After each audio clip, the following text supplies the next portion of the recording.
alam na po natin na kung sino yung tatawag sa Jesus Christ or Christ Jesus ay na-deceive po dahil ang letter J ay naibinto lamang yan 500 years ago.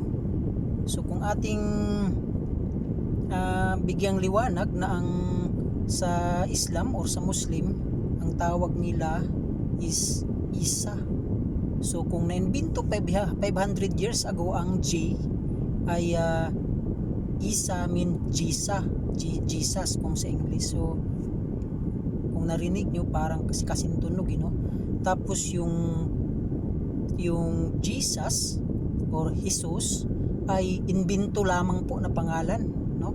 Kasi kung basahin natin sa lumang Biblia, tingnan nyo kung may mga maka-download kayo ng Geneva Bible, wala pong letter G. Kasi nga yung letter G is ginawa lamang nila 500 years ago. So ayan, makikita naman natin sa social media na nailabas po ang katotohanan na ang pangalan po ng Ama, Yahuwah or Elohim. So sabi sa Biblia, sa John 5:43, na I have come in my Father's name and you do not accept me, yet if another man comes in his own name, you will accept him.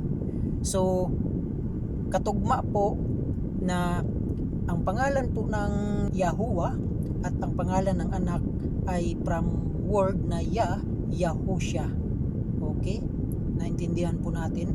Ngayon, ang dumating po na pangalan na binanggit dito sa John 5:43 ay ang pangalan po na Jesus. Okay? Pangalan na Jesus na ang dami pong na-deceive, lalo na po dyan sa Pilipinas, lalo na po sa mga Kristiyano, lalong-lalo po sa Pilipinas, ang dami pong na-deceive dito. Ang daming tumatawag na Jesus Christ, which is mali po. Ang pangalan po ng Mesiya, ang pangalan po ng Mesiya is Yeshua. Okay? Ngayon naririnig natin